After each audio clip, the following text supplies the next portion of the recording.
안녕하세요. 네, 시험 보느라고 고생 많이 하셨어요. 여러분들 꼭 합격하길 진심으로 응원하고 기원합니다. 이제 국가직 시험 보고 지방직 시험 준비하시는 분들 있잖아요. 이걸 보면서 지방직도 이런 식으로 준비하면 좋겠구나라는 생각을 하시면 좋겠고요. 지금 새롭게 공부하시는 분이 해설 강의를 보게 된다면 지금 시험의 형태가 이렇게 나오고 있구나. 방향은 이렇게 세우면 되겠구나 라는 측면으로 공부하신다면 되게 도움이 많이 되는 그런 시간이라고 보면 됩니다. 자, 저는 먼저 시작하기 앞서서 이제 지금 국가직 시험 문제는 그 나오는 형태의 패턴이 있고요. 이제 패턴이 이제 변했어요. 그리고 이제 정형화가 됐고요. 나오는 문제가 완전히 정해져 있습니다. 쓸데없는 거 안 해도 돼요, 이제. 그렇죠. 수업하면서 자랑 조금씩 하면서 하겠습니다. 뭐냐면 요번에 제가 찍기 특강도 했고 모의고사도 강의했잖아요. 그때 제가 뭐라고 얘기했었냐면 이렇게 나와요. 이렇게 나와요. 이렇게 준비하세요. 이건 아니에요. 다 그렇게 나왔어요.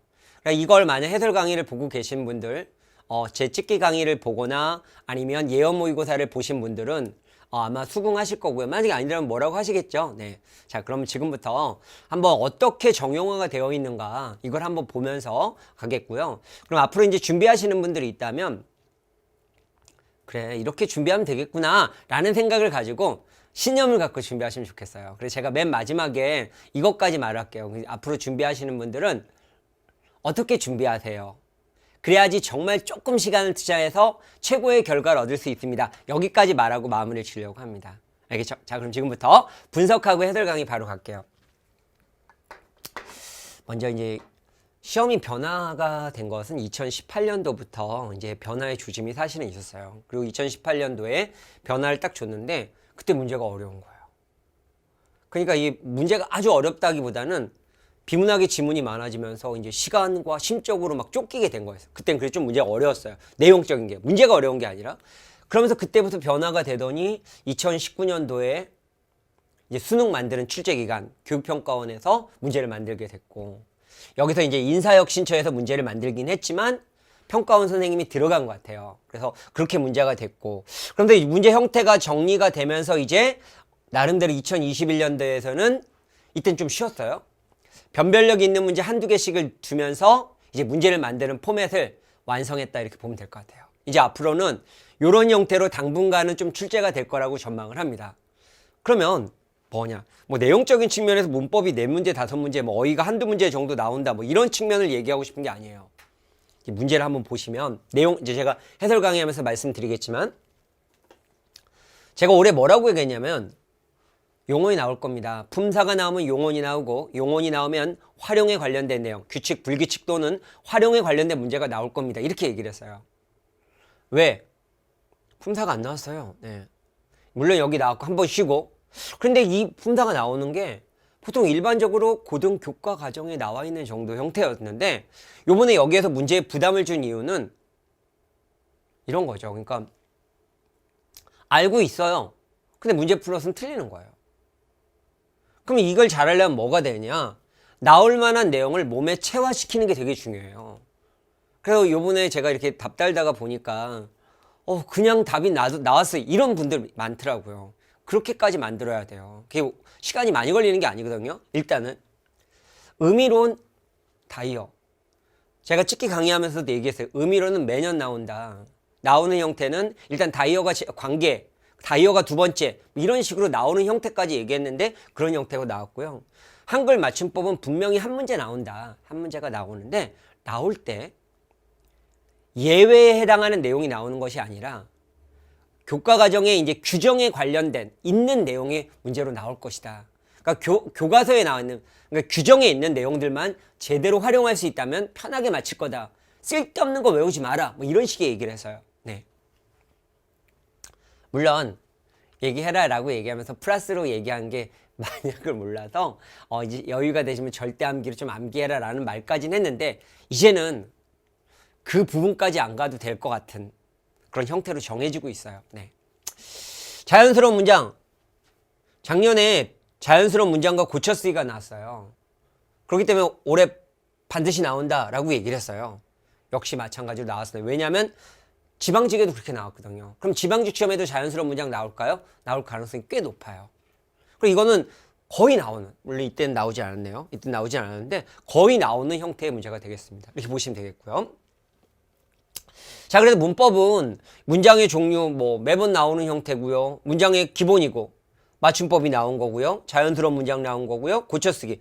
사전 등재 순서는 오랜만에 나왔어요. 이게 나오는 바람에 품사가 안 나온 것 같아요. 네, 이렇게 보시면 될 것 같고 형태론에 관련된 내용이. 그 다음에 의문론, 형태론 나오는 거 거의 비슷한 형태로 문제가 거론됐다라고 보시면 되겠습니다. 한자는요, 표기에 관련된 내용의 문제가 나오는데, 이제는 나올 것 같아요. 이제 변별력을 주는 문제라. 어차피 한자는 변별력을 주거든요. 그런데 여기 나온 단어가 그렇게 어렵지 않았어요. 일반적으로 고등학교에 뭐 한 1학년, 2학년 과정만 알아도 몇 개 단어 갖고 문제를 풀 수 있는 정도의 내용이 나왔고요. 그래서 기본 한자에 대한 내용은 이제 좀 준비를 해야 된다라고 보면 되겠고, 한자 성어는 이제 나오는 포맷이 이때는 현대소설과 연계가 됐고 이때는 비문학과 연계됐고 한시와 연계가 되면서 작품과 연계시키는 한자 성어. 근데 그게 전부 다 어떤 형태로 나오냐면 도금의 형태로 한자가 나오고 그걸 읽을 수 있는 형태가 나오기 때문에 거기에 맞는 대비를 하면 됩니다. 자, 이 두 가지를 얘기하면서 말하고 싶은 건 뭐냐. 문법은요, 이제 쓸데없는 내용은 안 해도 돼요. 나올 만한 내용만 하시면 되겠고, 대신 알고 있는데 틀리는 경우를 예방하기 위해서는 체화하는 과정을 겪어야 됩니다. 그 방법들은 제가 강의 마무리할 때 말씀드리겠고요. 그 다음에 어휘 한자 같은 경우에 보면 한자는 뭐 이제는 막 열심히 아주 많은 단어를 외울 필요 없어요. 왜? 게르 같거든요. 안 하자니 불안하고 하자니 너무 많고. 하지만 적어도 필요한 한자 정도는 외워야 된다. 학습해야 된다. 필요한 한자. 그리고 거기에 너무 많은 시간 투자할 필요는 없다. 대신 한자 성어는 완벽하게 준비해야 된다. 그러면서 이걸 어떻게 공부하느냐의 방향은 제가 마지막에 말씀을 드리도록 하겠습니다. 자, 그 다음에 이제 여기를 보는 건데요. 이제 비문학이 하나, 둘, 셋, 넷, 다섯, 여섯, 일곱, 여덟, 아홉, 열 문제 나왔어요. 그러니까 모든 유형을 다 썼어요. 그러니까 화법에서 두 문제 나왔고요. 화법에서 두 문제 나왔고요. 화법 두 문제 나왔고요. 작문 하나 나왔어요. 그러니까 결국 화법과 작문에서 이제 한 문제나 두 문제가 나온다 이렇게 보면 되겠고, 이 두 문제가 나오는데 공부하는 방법이 있어요. 어렵진 않아요. 뭐 이걸 익숙하게 만들면 되겠고, 별로 시간 안 걸리죠. 그런데 지금 여기에 보면 독해가 이제 4례 1, 4례 2, 4례 2 추론형 문제, 전부 다 논리적 순서 배연, 빈칸 추론 이렇게 나오면서 사실적 사고 문제도 거론이 됐긴 했지만 추론적 사고의 문제의 형태가 이제 점점 많아지고 있어요. 그러니까 비문학의 독해가 완벽하게 되지 않으면 어려운 걸 떠나서 시간이 많이 가서 망할 수는 있단 말이에요. 그러니까 망하지 않기 위한 준비를 해야 된다. 그래서 저는 이렇게 말하는 게, 고등학교 1학년, 2학년 때, 아니 수능으로 얘기할게요. 수능 때 1, 2등급 이상이었던 분들은 그 문제 유형 익히고 그 문제 유형에 맞는 접근법으로만 공부하면 돼요. 공부하는 양이 확 줄었다고 보면 되는 거죠. 그런데 반면에 3등급 이하였던 분들은요, 이 능력이라는 게 하루아침에 느는 건 아니거든요. 우리 수능 점수 잘 안 변하잖아요. 국어 영역 특히. 근데 우리 이 공무원 시험은 그렇게 고등학교처럼 길거나 내용이 아주 어렵진 않거든요. 그렇기 때문에 일단 그 기본적인 능력에다가 이 유형에 맞는 연습을 해서 정답뿐만 아니라 시간을 단축시켜야 돼요. 이분들은 좀 시간이 걸려요. 뭐 대충 몇 번 문제 풀고 나서 그러다가 내용은 다 아는데 시간 쫓겨서 망해버릴 수도 있다니까요. 그래서 그런 분들은 좀 체계적인 기본 다지기 연습부터 정확하게 만든 다음에, 이거는 하루아침에 만들면 하루아침에 무너질 가능성이 있거든요. 그래서 시험 볼 때까지 꾸준히 많이는 안 하더라도 패턴을 유지하는 형태의 연습을 하신 다음에 그 유형을 익히셔야 돼요. 그리고 나중에는 종합적으로 공부하고 나중에는 오답노트 활용하는 방법으로, 그러니까 이 좀 공부하는 데는 프로그램이 좀 필요해요. 그분들은. 왜? 비문학은 뭐 하나하나 풀어서는 안 틀려요. 근데 시간 안에 빨리 풀기가 만만치가 않아요. 그래서 연습은 좀 많이 해야 된다라고 보시면 되겠어요. 자, 그 다음에 이제 문학 같은 경우는 요번에 조금 달라진 게 뭐가 있냐면, 이제 그 변별력을 주기 위해서 이제 고전 같은 경우에 좀 비중이 좀 많아지긴 했죠. 많아지긴 했는데 이제 단어의 뜻을 물어보는 문제가 나왔어요. 그래서 이제 좀 심화 학습을 해야 되는. 그러니까 이 학습 능력으로만 푸는 게 아니라 좀 심화 학습이 좀 필요한 그러한 형태가 좀 됐다라고 보시면 되겠습니다. 근데 뭐 그렇게 현대문학은 상대적으로 학습량이 확 줄었죠. 그렇죠? 그래서 고전의 비중만 조금 더 높인다면 뭐 점수 단기간에 맞는 데는 어려움 없을 거라고 봅니다. 자, 일단 시험은 이런 형태로 이제 거의 정해져 있기 때문에 그 포맷에 맞게끔 준비하면 돼요. 자, 이제 그런 형태를 해설 강의하면서 하나하나씩 설명해 드리도록 하겠습니다. 자, 그럼 지금부터 문제를 한번 가볼게요. 1번부터 보겠습니다. 한글 맞춤법.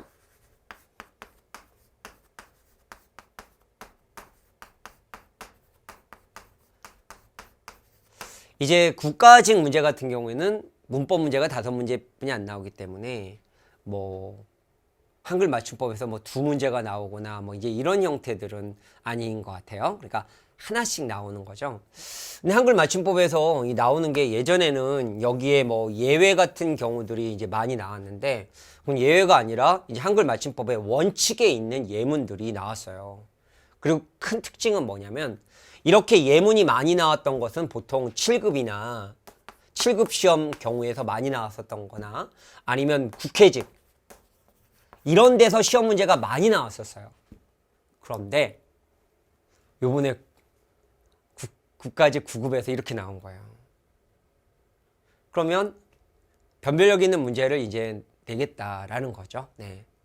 이제까지 이런 게 없었어요. 그럼 앞으로 이제 이 포맷은 나오게 될 거니까 어설프게 공부하면 안 돼요. 그러니까 이 4개 전부 다 완벽하게 준비돼야지만 맞출 수 있는 거거든요.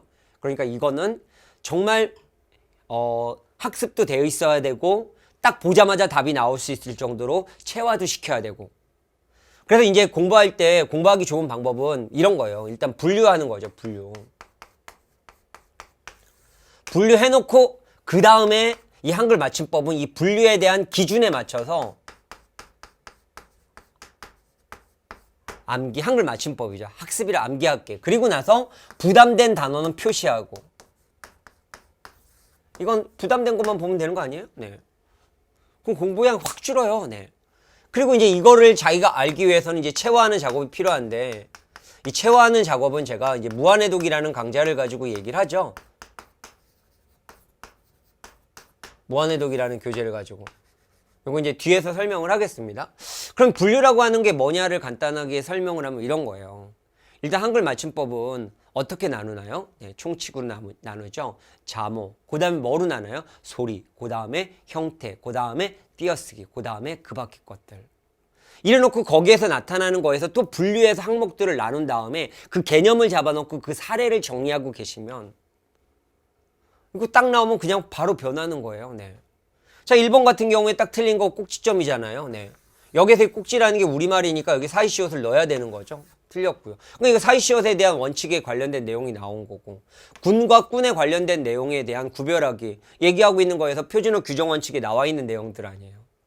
두음 법칙에 관련된 내용 거기서 양, 난, 용, 능 이런 해당하는 내용에서 한자일 때는 두음 법칙을 적용하지 않고 우리말일 때 양난, 용능은 두음 법칙을 적용하고 한자이기 때문에 두음 법칙을 적용하지 않고 우리말과 외래어일 때 양난, 용능은 두음 법칙 적용하고 이 원칙을 알고 계셨던 분들은 바로 답이 딱 이번에 고민하지 않았는데 그냥 단어 하나하나 공부하고 그냥 뭐 한글 맞춤법 애매하게 그냥 한번 딱 보고 나서 풀었을 경우에는 순간적으로 이렇게 예문이 많이 나오니까 잘 안 보이는 거죠. 그러니까 이게 지금 달라진 거예요. 네. 그래서 이제는 좀 더 공부할 때 기본적으로 분리해서 정리해 놓은 다음에 이걸 반복적으로 체화하는 그런 시스템으로 공부를 하셔야 된다는 거예요. 그래야지 맞아 이런 경우가 안 생기는 거예요. 그리고 지금 대체적으로 상향 평준화가 되고 있어요. 점수가 많이 올라가고 있어요. 그렇기 때문에 이제 하나라도 놓치면 안 돼요. 네. 그런 학습으로 준비하셔야 된다는 겁니다. 되겠죠? 이건 뭐 딱따구리가 되겠고요. 이 법석 같은 경우도 마찬가지잖아요. 기역, 비읍 뒤에 된소리가 나더라도 된소리를 표기하지 않다. 비슷한 음절이 나올 땐 된소리를 표기한다. 그래서 짭짤. 이 말은 다 이해가 되셨겠죠? 공부하셨던 분들은. 그런 식으로 어떤 원칙에 관련된 내용, 접사도 역시 원칙에 관련된 내용들이 문제로 거론이 되고 있는 내용이 되겠습니다. 자, 여기도 보면 한자어와 한자어일 때는 사이시옷을 넣지 않는 거죠. 그런데 예외가 있었죠. 예외가 몇 개가 있었어요? 6개가 있었죠. 네. 찻빵, 찻간, 곡간, 찻간, 곡간, 택간, 횟수, 숫자. 찻간, 차고택,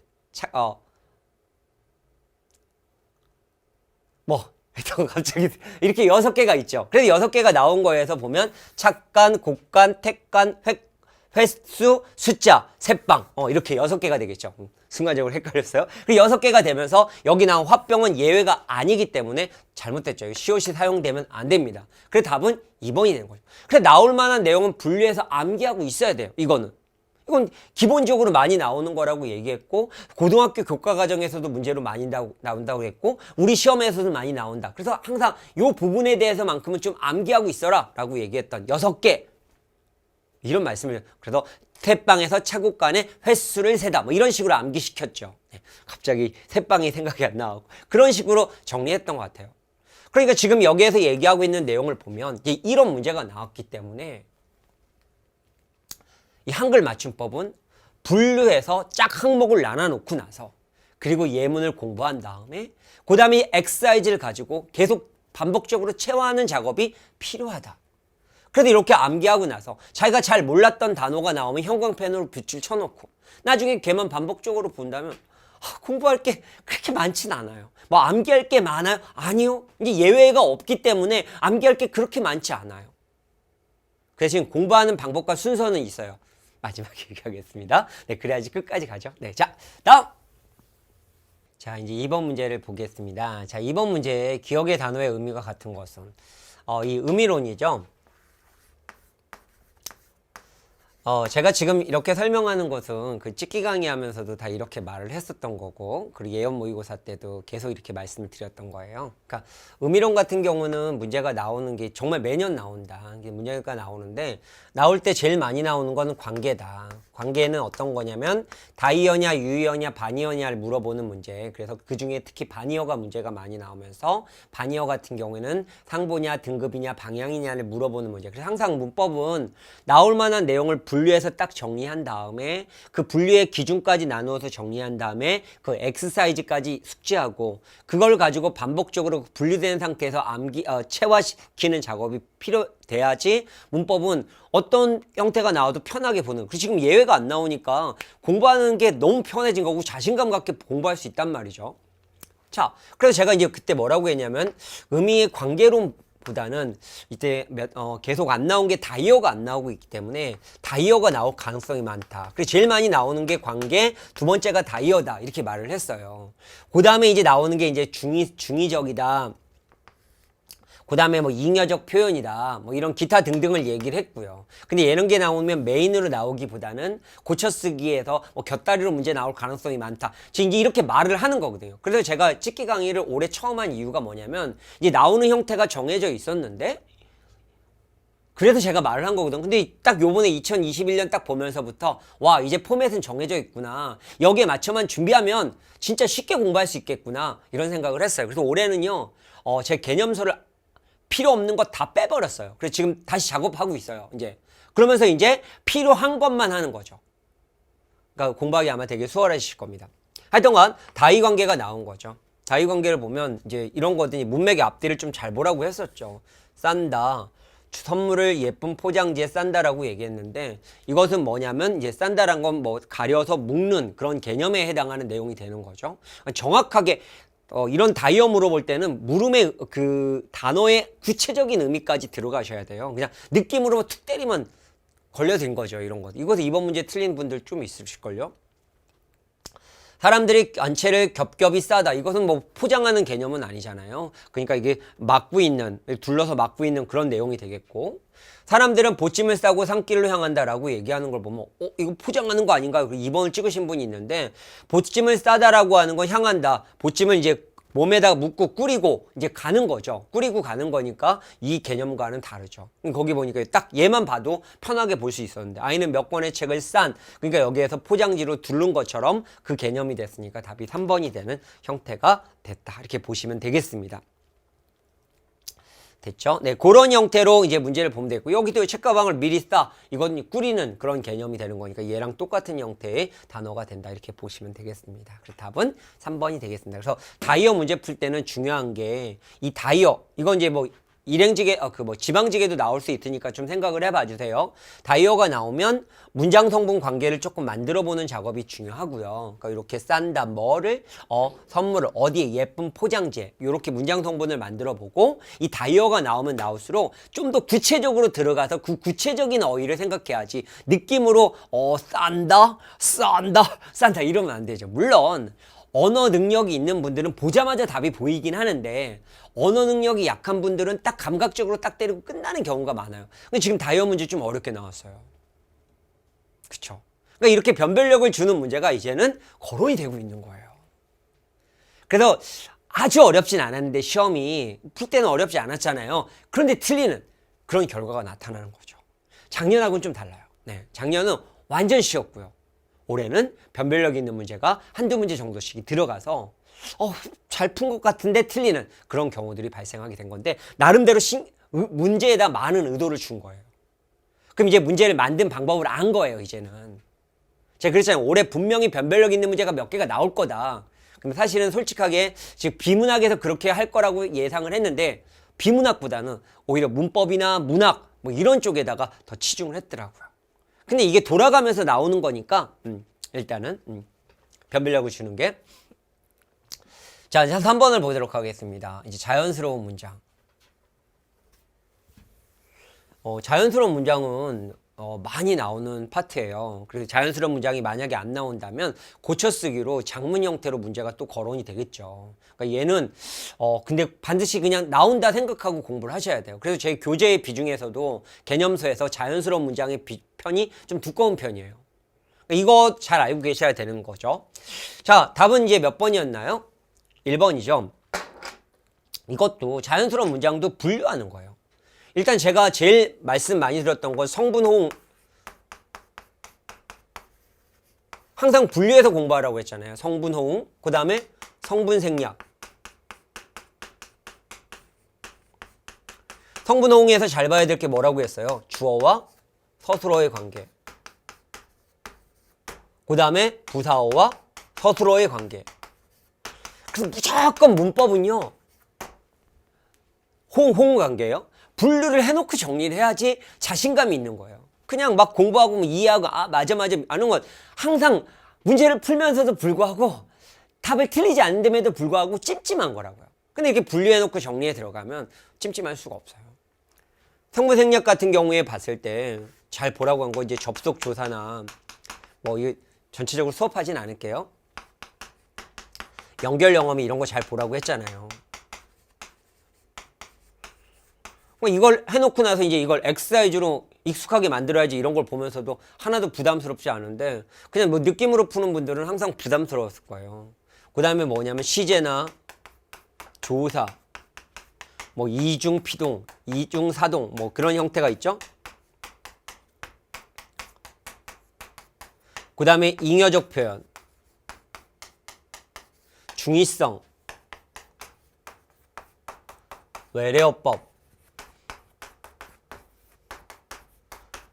이러면서 여기에서 또 분류하면서 틀리는 패턴의 유형들 쫙 정리해서 머릿속에 딱 넣어놓으라고 그랬잖아. 그럼 이거 봤을 때 엄청 편했을걸요. 그래서 사실은 무한해독기는 예언 모의고사 하면서 이 문제만 해도 한 10회 이상 풀었으니까 아마 예국님은 편하게 푸셨을 거예요. 익힌다. 뭐가 익혀요? 네. 읽힌다. 뭐가 책이. 누구에게? 나에게. 날씨가 선선해지. 뭐 주어는 생략 가능한 거니까 문제 없잖아요. 네. 자, 이제 여기서 보면 중요한 건 주어와 서술어를 보는 거예요. 이렇게 어려운 책을 속독으로 읽는 것은 하늘의 별 따기다. 책을 읽는 것은 하늘의 별 따기다. 그럼 무엇은 무엇이다. 이거 항상 잘 보라고 그랬죠? 네. 그럼 여기에서 책을 속독으로 읽는 것은 하늘의 별 따기와 같다. 그러니까 주어와 서술어가 호응이 맞지 않는 거죠. 그러니까 저는 항상 얘기한 게 주어 서술어를 제일 먼저 봐라 라고 말씀을 드렸던 거예요. 그러니까 이게 봤을 때 나타나는 거죠. 됐죠. 그 다음에 여기 딱 봤을 때 접속조사나 연결 영어를 보라고 했고 이런 거죠. 그래서 내가 이 일의 책임자가 되기보다는 직접 찾기로 끊어보고 내가 이 일의 책임자가 되기보다는 직접 찾기로 의견을 모았다. 모았대요. 뭐를? 의견을. 어떤 의견을? 직접 찾기로. 누구를? 책임자를. 빠졌네요. 그러니까 항상 딱 잘라놓고 서술어를 갖고 보는 거예요. 대다. 뭐가? 책임자가. 누가? 내가. 그럼 문제가 없어요. 보다는 직접 찾기로 의견을 모았다. 모았다. 누가? 내가. 뭐를? 의견을. 직접 찾기로 뭘 찾아? 그쵸. 책임자를. 이런 식으로 성분이 생략이 되어 있는 거죠. 그럼 성분에 생략된 거. 그래서 항상 이렇게 주어 서술로 맞춰가는 과정 속에 이렇게 보라고 했고요. 딱 얘가 보면 뭔가 잘못됐다 이렇게 생각해 보라고 그랬죠. 그는 시화전을 홍보하는 일. 그러면 시화전의 진행. 그럼 볼까요? 무엇을 홍보하는 일. 그럼 무엇을 홍보하는 일이죠. 무엇의 진행? 구조가 안 맞죠. 뭐 예를 들어서 시화전의 홍보. 시화전의 홍보와 시화전의 홍보와 시화전의 진행에 아주 열정적이다 이렇게 하던거나 아니면 시화전을 홍보하는 일과 시화전을 진행하는 일에 아주 열성적이다 이런 문장 구조를 맞춰야죠. 그러니까 여기에서 얘가 접속조사 연결 영어의 잘못된 유형들에 해당하는 내용 중에 항목이 나왔다라는 거죠. 그래서 답은 1번이 되는 거예요. 그래서 문법은요. 그러니까 이 문법 문제들을 틀렸던 예국님이 계시거나 아니면 제 강의를 처음 듣는 지금 분이 계시거나 자신이 없었던 이유는 그냥 열심히 공부하신 거예요. 네. 그러니까 이렇게 정리해놓고 이걸 분류해서 항목을 계속 반복적으로 돌려줘야 되는데 그래서 저는 그걸 무한해독으로 친 거고요. 아마 제 수업을 들었던 예국님들은 아마 편하게 푸셨을 거예요. 틀린 이유까지도 딱딱 말하면서 그렇게 공부하시라는 거죠. 그러니까 이제 알고 있는 게 아니라 이렇게 나올 만한 내용을 어떻게 자기 걸로 만드느냐가 관건이다 라고 보시면 돼요. 알겠죠? 네. 다음 4번 문제 보겠습니다. 설명 방식. 이제 비문학은요. 이제 나오는 게 뭐 거의 정해져 있지 않나요? 그러니까 이론적인 측면으로 문제가 나오는 것은 그 논리적 사고의 오류 또는 진행 방식. 그런데 지금 논리적 사고의 오류 방식은 국가직 지방직 걸쳐서 4개년 동안 한 번 나왔고 이 설명 방식은 벌써 2번 나왔어요. 네.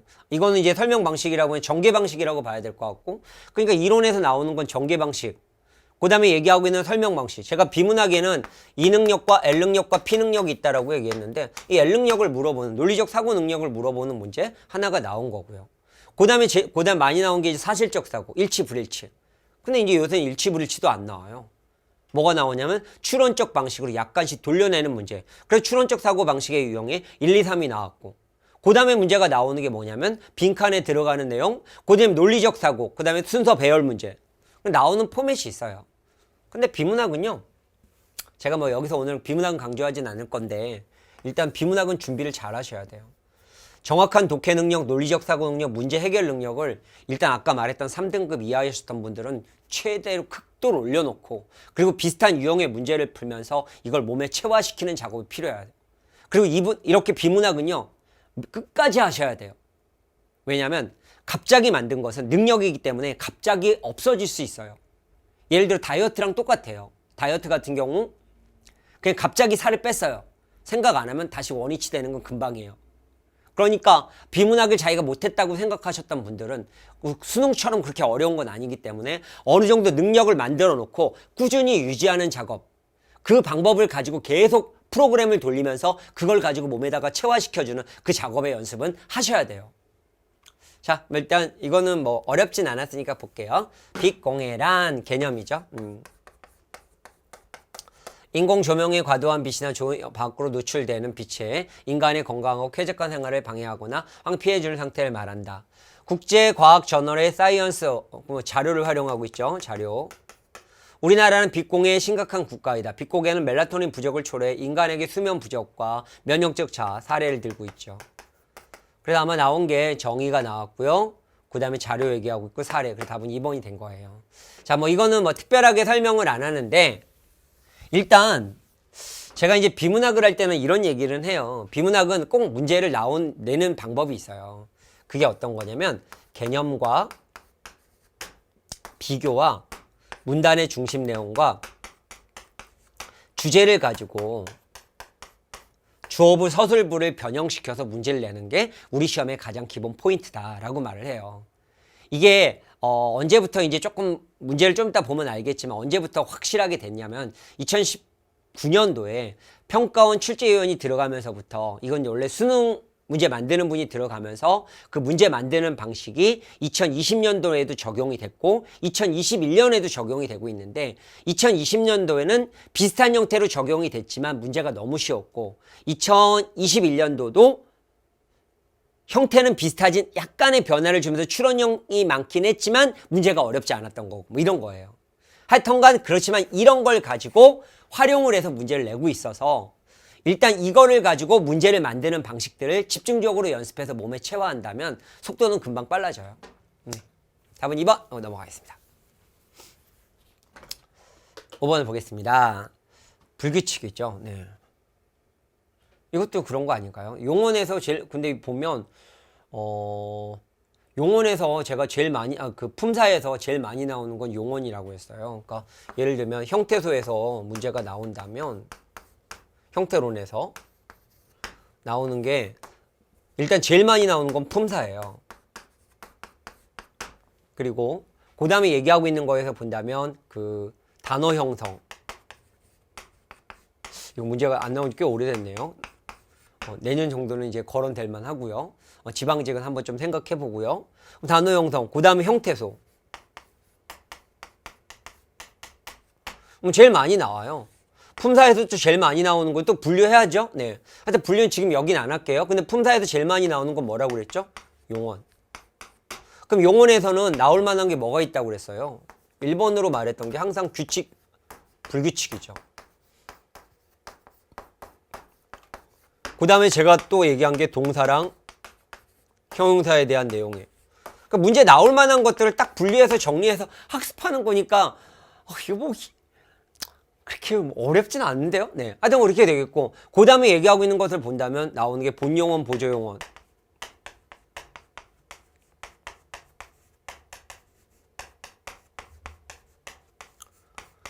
그 다음에 용언과 파생 명사와 용언. 이게 제일 많이 나온다고 했잖아요. 네. 그리고 이제 규칙과 불규칙 같은 경우도 딱 정리하면서 제가 이 얘기를 하면서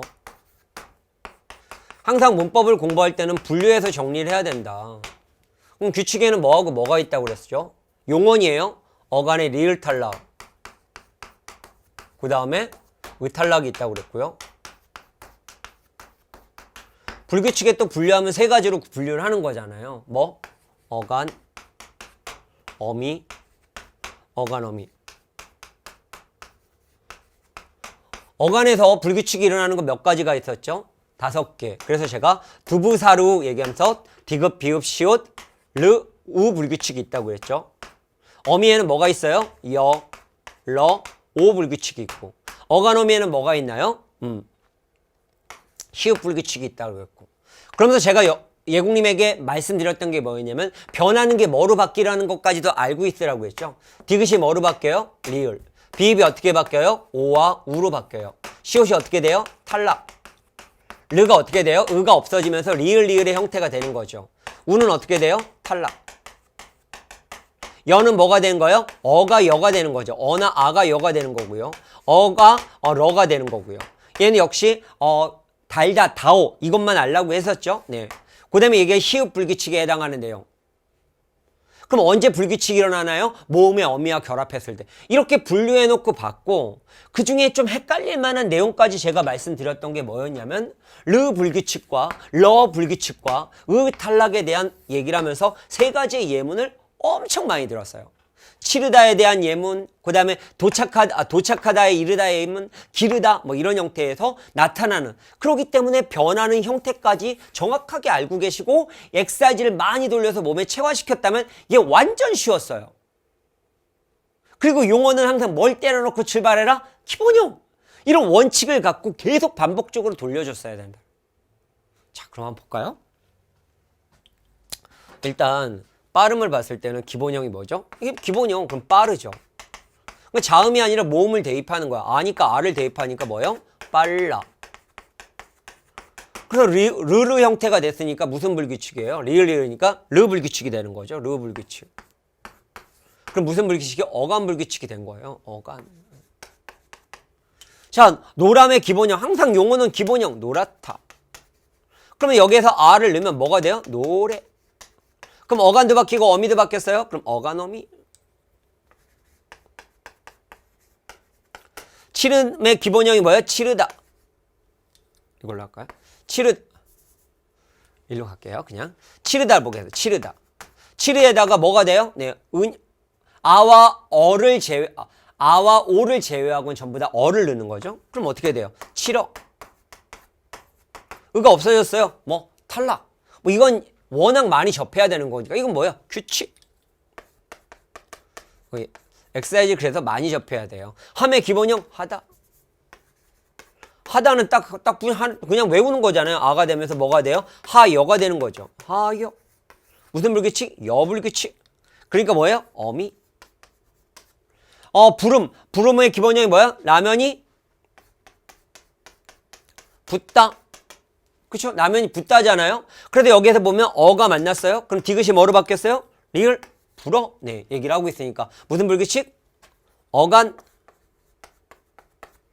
자, 바람 기본형이 뭐예요? 바라다. 그럼 기본형이 바라다에다가 아가 만났어요. 그럼 이거는 그냥 동음이 탈락이 된 거예요. 동음 탈락. 네, 동음 탈락이니까 규칙. 이건 동음 탈락이니까 뭐 그냥 동음은 탈락이 되는 거죠. 규칙이라고 보고요. 품의 기본형 뭐야? 우물을 푸다. 하나뿐이 없었는데 푸에다가 어가 만나면 뭐가 돼요? 퍼. 우가 어떻게 돼서 탈락. 뭐 어간. 두부사루 우. 자, 목적지의 이름 이르다. 목적지의 이르다. 이르에다가 어가 만났어요. 그럼 목적지 어떻게 되죠? 이르러. 그럼 어가 러로 됐어요. 그럼 무슨 불규칙? 러불규칙. 그러니까 여기는 뭐예요? 어미. 그러면 지금 여기에서 어간이 바뀌는 거고 어미만 바뀌는 거니까 답은 몇 번? 4번이 되는 그런 형태가 된 거죠. 그러니까 지금 이거 제가 빨리 설명을 했지만 예국님이 이 분류 항목을 잘 해놓고 용언에 대한 접근하는 방법만 몸에다가 딱 채워 있다면 딱 이렇게 놓고 보면 안 돼요. 용언은 일단 기본형 딱 때려놓고 출발해라.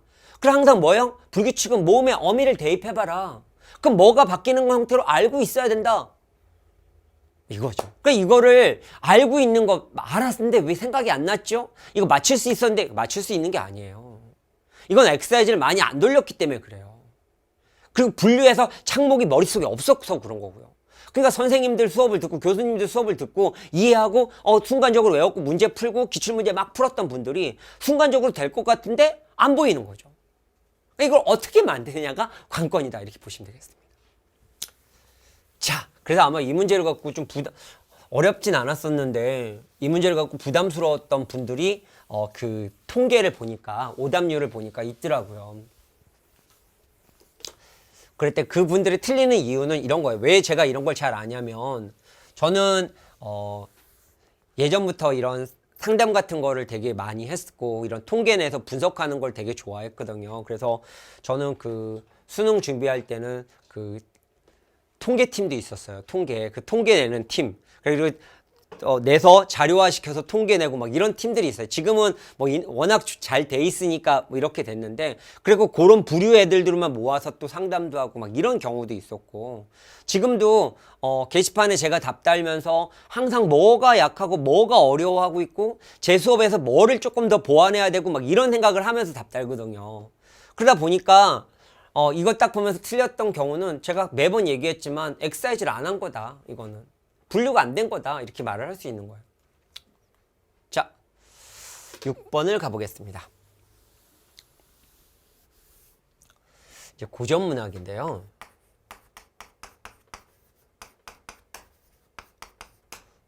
사실은 문제가 이제 어디가 어렵게 나오고 어디가 쉽게 나오고 뭐 그런 게 있긴 한데 고전문학은 우리가 고등학교 졸업한 지 워낙 오래됐잖아요. 그러니까 이제 많이 잊어버렸을 거예요. 그리고 뭐 그 고전이 뭐 이렇게 용어들이 수월하진 않잖아요. 그러니까 이거는 학습이 안 돼 있는 분들은 좀 틀린 가능성이 많죠.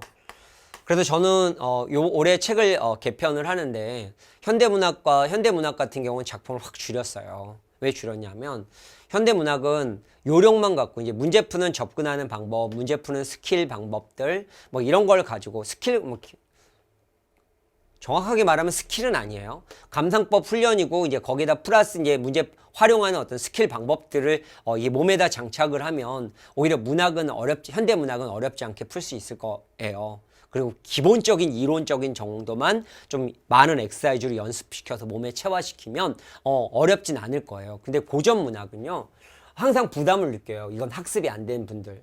그래서 고전 문학은 뭐 작년과 동일하게 교재를 만들었고요. 여기 플러스로 이제 내년 준비하시는 분은 여기에다가 제가 별도로 특강 강의를 집어넣어서 학습량을 더 늘릴 거예요. 그래서 그냥 아주 편안하게 푸는, 뭐 얘도 역시 마찬가지로 제 교재에 나와 있었던 내용들이고요. 그러니까 다 개념서에는 나왔어요. 그래서 공부가 되는 학생들은 좀 편했고 아닌 분들은 좀 어렵지 않았을까. 그리고 고전을 공부할 때는 좀 방법이 필요해요. 상황을 아는 게 되게 중요하고, 그 다음에 두 번째는 뭐냐면 정서를 암기하고 난 다음에 고 읽기 연습하는 게 되게 중요하거든요. 그리고 이제 이걸 가지고 이제 어차피 학습이니까 학습하고 나서 우리가 다 학습할 수는 없잖아요. 예를 들어서 만약 연행가가 나온다면 연행가 그 긴 내용을 어떻게 다 담아요? 가사도 그 긴 내용을 어떻게 거기다 다 담아요? 그렇다면 모르는 작품도 해석할 수 있는 힘을 만들어야 돼요. 근데 얘가 알고 있으면 이거 갖고 연습하면 좀 내용을 모른다고 하더라도 편하게 볼 수 있었던 거예요. 봐볼까요? 제가 이걸 얘기를 하면서 어떤 식으로 설명을 했었냐면 이런 걸 얘기했어요. 고려시대 때는 동동은 고려가요니까요. 연등행사가 있다. 연등행사가 있으면서 등불이 있으면서 사람들이 등불을 먹고 뭐 하냐면 소원을 빈다. 근데 여기에 보니까 2월 달에 등불이 있는데 그게 누구의 모습 같아요? 님의 모습 같아요. 사람들이 그걸 보고 있어요. 그 님이 누구예요? 등불이 우리 님이라고요. 그럼 전부 다 님을 보고 있어요. 그 얘기예요. 그럼 2월달은 켜있는 등불 같구나. 만인을 비치실 모습이시도다. 우리 님 대단하지 않아요? 너무 멋있어요. 예찬 이거 나온다고 했고요. 3월달은 이런 얘기를 했어요. 3월달에 보면 만춘 달의꽃이요. 달의꽃이는 뭐예요? 진달래꽃이죠. 남이 부러운 모습을 똑같아요. 얘랑. 달의꽃이요. 남이 부러워할 모습을 지니셨도다. 우리 님 대단하지 않아요? 예찬 뭐 이런 형태로 암기시켰어요. 그 다음에 짓을 이거는 모습을 얘기하는 거고요. 4월 안이 이적.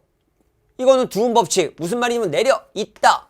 4월 안이 있고 오실 꽃꼴이 되어 꾀꼴이 되어. 녹사님은 옛날을 잊고 신고 잊고 계시는가? 누가? 님이 누구를? 나를 잊고 계시는가? 녹사님이 옛날을 잊고 계신다. 그래서 항상 용어는 기본형 딱 때려놓고 용어를 기본형 때려놓고 문장 성분을 맞춰라 이런 얘기했잖아요.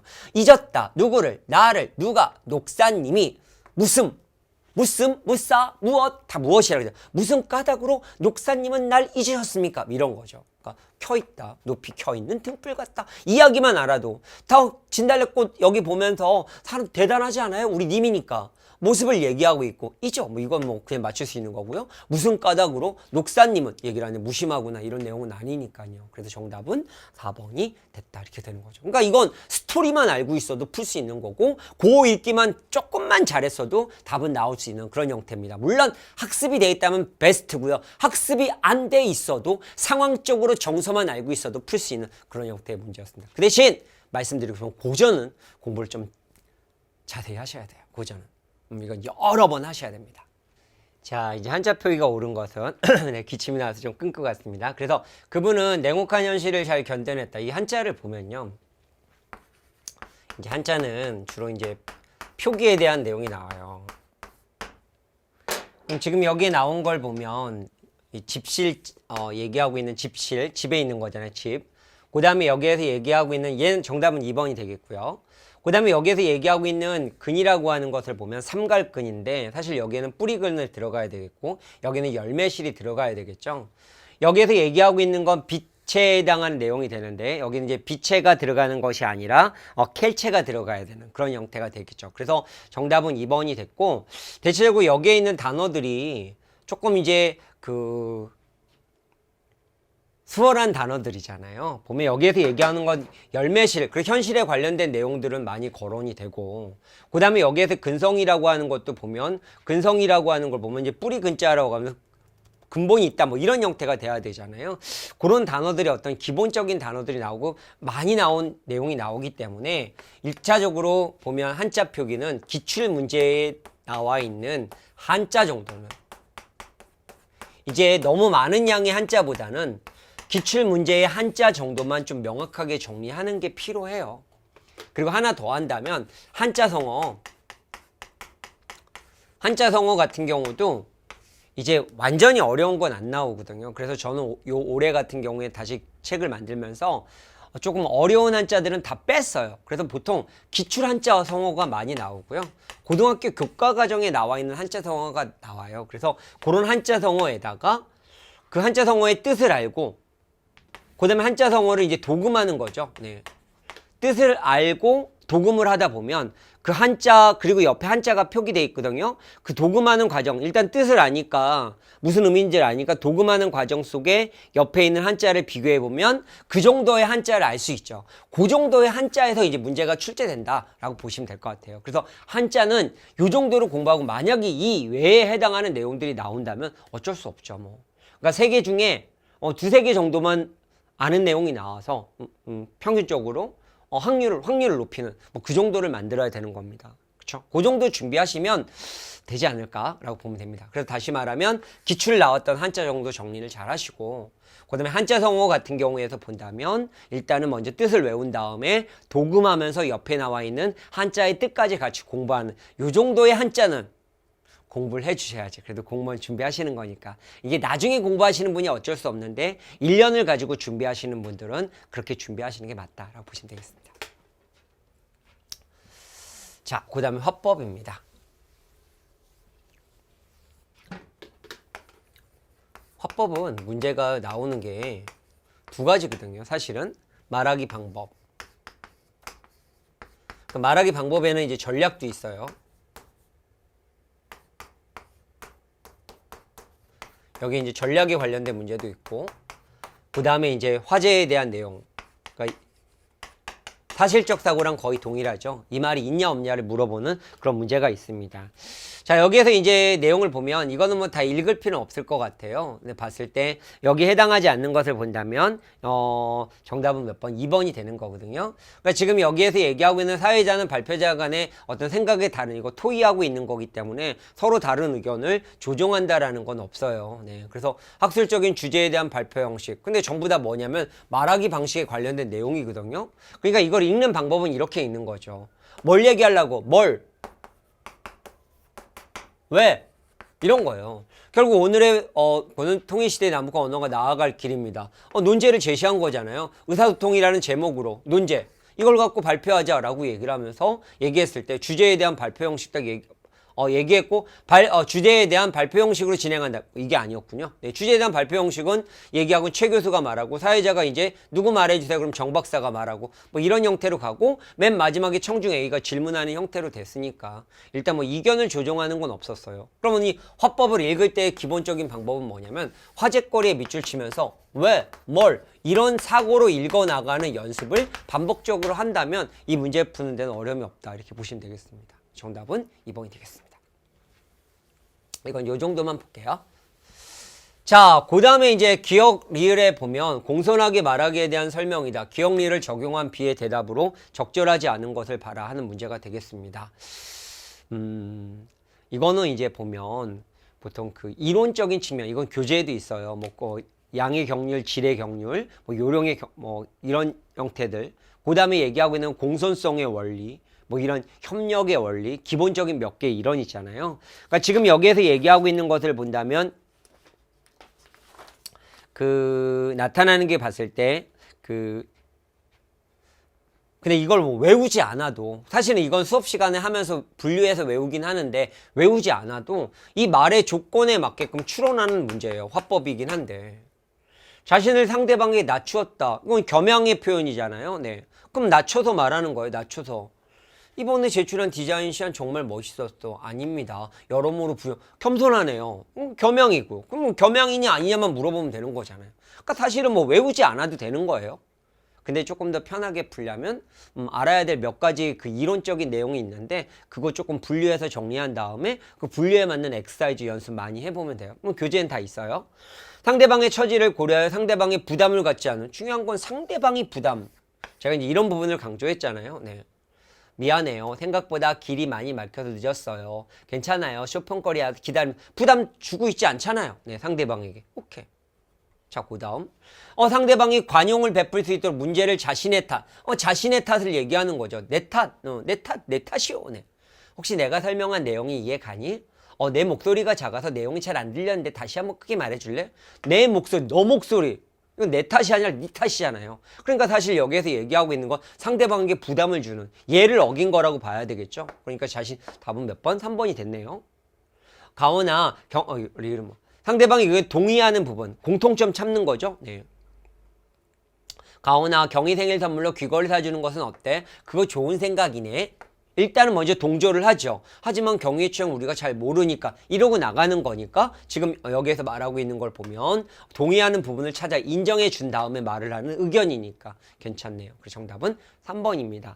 여기에 나와 있는 이 부분을 외우지 않는다고 하더라도 이 원리를 그래도 우린 조건에 맞춰서 풀면 되는 거니까 어려움은 없지만 그래도 적어도 이 원리에 해당하는 내용이 2019년도에도 나왔거든요. 2020년 안 나오고 그럼 2021년 나왔고 2022년 안 나올 확률 높지만 지방직에 나올 확률도 있겠죠. 그리고 기본 이론들은 화법에서 한 4개, 3개가 있는데 그 3개 정도만 분류해서 암기하고 계시고 암기할 필요도 없어요. 그 분류해서 엑서사이즈를 많이 접해보시고 그 엑서사이즈에 관련된 문제 좀 많이 풀어보시고 그렇게 된다면 아하 이렇게 접근하는 것만 가도 이건 몇 초 안에 답이 나온 물론 그걸 몰라도 답이 나오긴 하지만 그런 형태의 문제입니다. 자, 비문학입니다. 이제 이렇게 추론의 형태로 물어보는, 그러니까 똑같은 글자가 아니라 변형을 시키는데요. 이런 적절한 거 적절하지 않은 경우는 이런 주어부와 서술부의 일치 여부를 잘 보는 게 되게 중요합니다. 아주 길게 설명하진 않을게요. 일단 다 끊어서 보는 게 중요하고 항상 어떻게 이렇게 변형시켜서 문제를 냈을까 이런 걸 생각해 보는 게 좋을 것 같아요. 저는 이 지문을 딱 보면서 이제 문제가 나올 만한 걸 한번 정리를 한번 해보고 갈게요. 이제 문제를 풀기 전에 하바마스는 18세기부터 현대까지 미디어의 등장 배경과 발전 과정을 분석하면서 공공 영역의 부상과 쇠퇴를 추적했다. 그럼 지금 여기에서 얘기하는 건 부상과 쇠퇴에 대해서 얘기하고 있죠. 하버머스의 영역은 개념이죠. 공공 영역은 일반적 쟁점에 대한 토론과 의견을 형성하는 공공 토론의 민주주의장으로서의 역할을 한다. 그 역할을 얘기하고 있으니까 지금 이것도 이제 문제가 나올 만하죠. 결국 얘기한 토론과 의견을 형성하는 민주적인 역할을 한다라는 얘기를 하고 있습니다. 자, 그럼 일단 지금 여기에서 뭐에 대한 얘기를 하겠다라는 거예요? 공공 영역에 대해서, 역할에 대해서 얘기를 하겠다라는 얘기를 한 거죠. 이 문단의 중심 내용이었습니다. 그러면서 결국 그것이 어떤 형태가 되냐면 맨 처음에는 부상을 했어요. 올라갔는데 그것이 나중에 어떻게 됐습니까? 쇠퇴가 됐다. 이런 형태의 이야기를 하고 있는데요. 얘네들이 이제 문제로 나올 거라고 예상을 해요. 자, 안 보이니까 이걸로 갈게요. 하바머스는 17세기와 18세기, 그럼 17세기와 18세기죠. 살롱에서 당시에 공공 영역을 찾았다. 살롱에서 찾았네요. 도시의 살롱. 소수의 사람들 토론에 참여했으나 공공 토론을 통한 정치적 문제를 해결하는 논리를 도입할 수 있기 때문에 정치적 문제 해결. 초기 민주주의 발전의 중요한 역할. 민주주의 발전의 역할. 그래서 살롱 문화의 원칙에서 공개적 토론을 위한 공공 영역, 공개적 토론 영역은 각각의 참석자들의 동등한 자격, 이런 특징들이죠. 그럼 지금 여기에서 얘기하고 있는 걸 보면 17, 18세기에 얘기하는 공공 영역에 대한 얘기를 하고 있는 거예요. 그러면 17, 18세기 공공 영역의 특징 뭐야 이렇게 나온 거죠. 그 다음에 보니까 그러나 이제 얘기를 하면서 차이점이 나오죠. 제가 아까 얘기했죠. 문제가 나오는 건 4개라고요. 개념, 비교, 문단의 중심 내용, 주제. 그럼 볼까요? 하버머스에 따르면 현대사회에서 민주적 토론을 결국 산업문화와 퇴보시켰다. 얘기하고 있는 걸 보면 민주적인 토론은 뭐 하고 있어요? 결국 발달과 함께 퇴보 얘기를 하고 있습니다. 현대사회가 되겠죠. 그럼 vs 현대사회. 그럼 아까 여기서 얘기하고 있는 거에서 보면 얘는 발달에 관련된 내용, 쇠퇴에 관련된 내용을 얘기하면서 얘기를 하고 있네요. 대중매체와 대중오락의 복음은 공공영역의 공허해지는 오케이, 특징. 상업적 이해관계는 공공의 이해관계에 우선하게 되었다. 상업이 우선이에요. 상업 우선.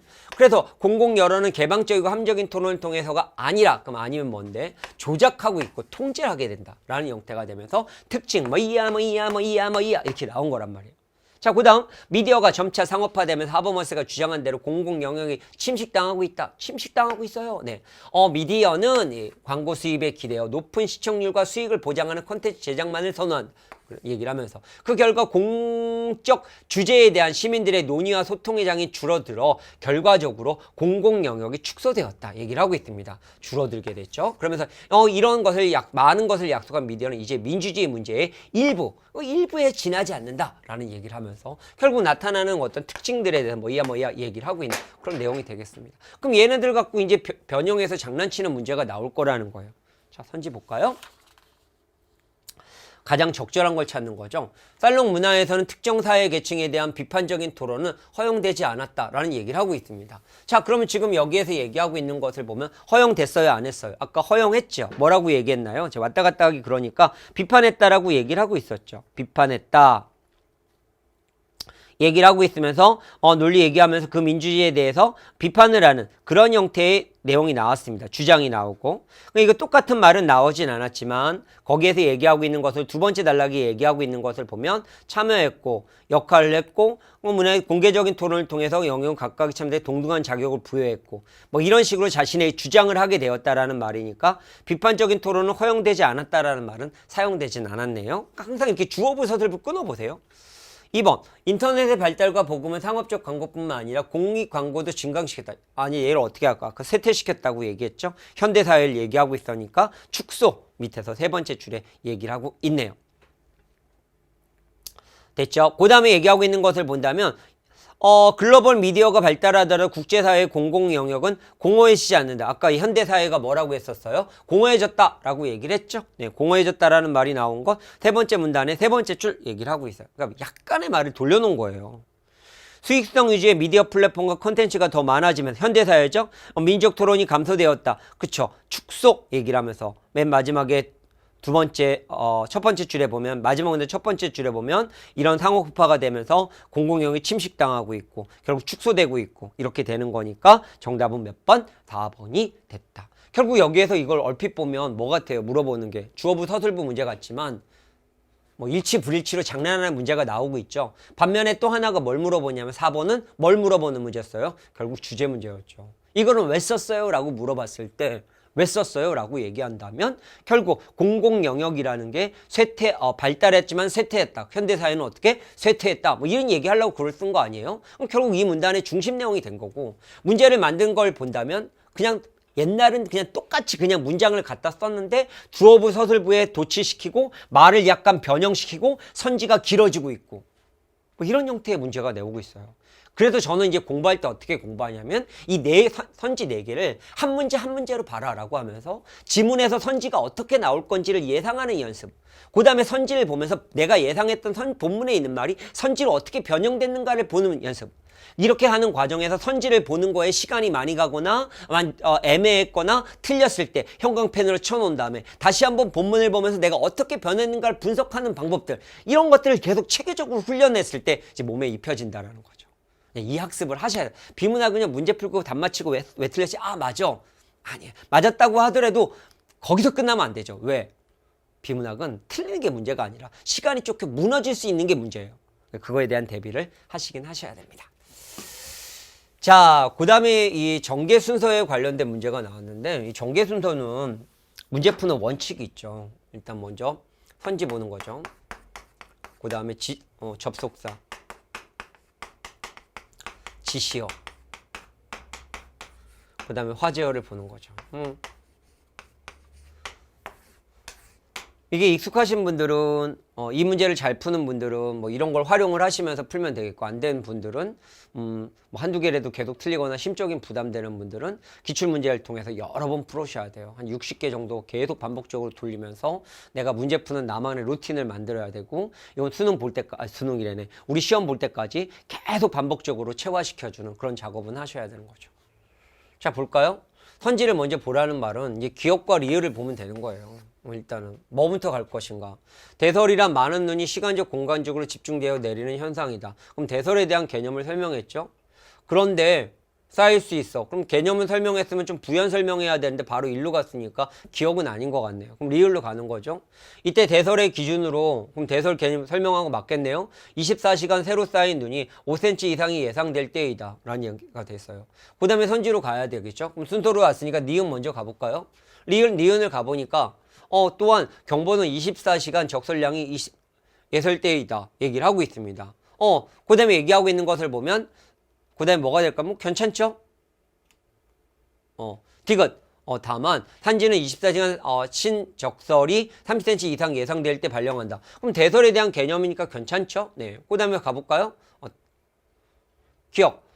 그런데 눈은 1시간 안에 5cm 쌓일 수 있어 순식간에 도심 교통을 마비시키는 위력을 가지고 있다.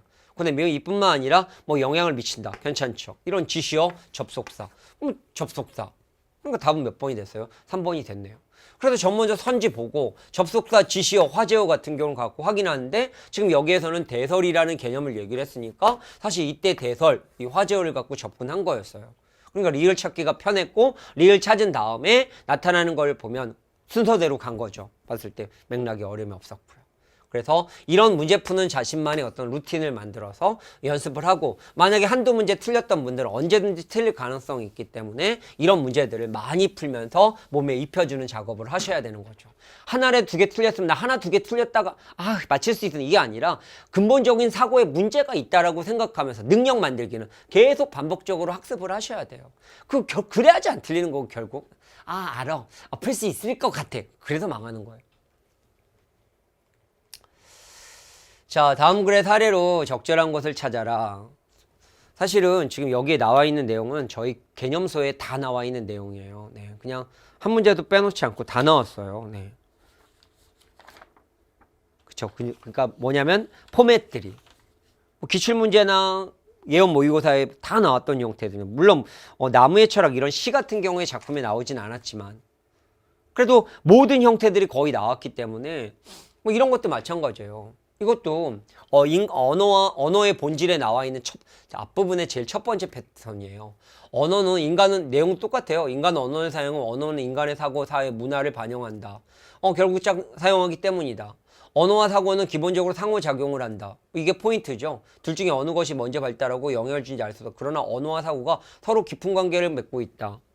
그러면 추론적 사고거든요. 그러면 여기에 포인트를 잡고 이 작용한다라는 것만 찾으면 돼요. 아닌 거 틀린 거예요. 그럼 봤을 때 쌀이라 해당하는 우리말에는 이런 것들이 담겨 있다 얘기를 하고 있어요. 그러면 쌀이라고 하는 이런 글자와 이런 게 담겨 있으니까 언어와 그 문화가 담겨 있다라는 얘기죠. 그래서 우리나라는 쌀에 대한 종류가 많은 거죠. 이런 용어들이. 어떤 사람은 산도 파랗다고 물도 파랗다고 파랗다고 한다라고 얘기하면서 생각을 이런 식으로 파랗다라는 언어로 표현한 거니까 괜찮죠. 일상에서 어떠한 사물의 개념은 머릿속에만 맴도는데 그 명칭을 떠올리지 못할 때가 있다. 그럼 언어로 표현 못한 거니까 상호작용은 아니네요. 답은 3번이 되겠고요. 우리나라는 수박, 박의 일종으로 보지만 어떤 나라는 멜론. 그러면 거기에서 얘기하고 있는 그 물체에 대한 사고를 언어로 표현한 거니까 언어와 그 사고는 서로 관계가 있다. 뭐 이런 얘기를 하고 있습니다. 그래서 정답은 3번이 되겠습니다. 이런 추론적 사고 문제는 선지로 고민하는 게 아니라 본문의 물음의 의미를 잡아놓고 이게 어떻게 변형됐는가 활용하는 사고를 갖고 측정하는 문제거든요. 이게 뭐 작년에도 나왔어요. 네. 그래서 좀 많이 나오는 추세고 이제 문제 나오는 형태로 굳어진 것 같아요. 그래서 이런 연습을 계속 하는데 얘는 뭐 그렇게 어렵진 않았죠. 그리고 또 하나의 큰 특징은 선지가 요새 길어지고 있다는 거. 주된 서술 방식인데 이건 뭐 다 읽지 않겠습니다. 사람들이 글을 쓰는 건 나무와 꽃이 피는 것과 같다라고 하면서 비유하고 있죠. 네, 비유하고 있으니까 뭐뭐 같다. 직유잖아요.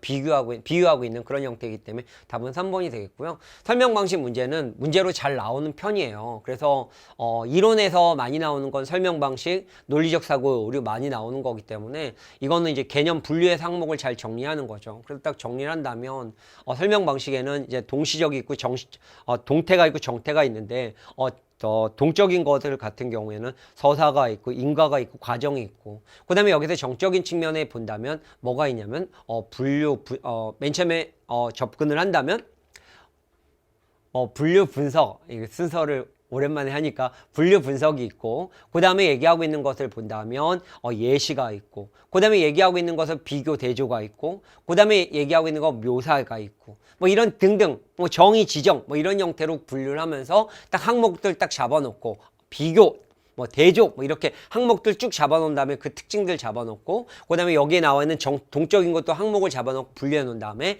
그 많은 것들을 엑서사이즈를 거기에서 풀어보는 거죠. 왜냐하면 최근에 지금 벌써 3년에 걸쳐 2번 나왔기 때문에 이제 나올 가능성은 되게 많아져요. 옛날에 우리 시험에 이런 거 잘 안 나왔는데 이제는 나오는 형태로 가고 있으니까. 자, 다음 글에 대한 이해로 적절하지 않은 걸 찾아라 하는 내용입니다. 자, 이제 일치 불일치 문제죠. 자, 이제 이거 한번 볼게요.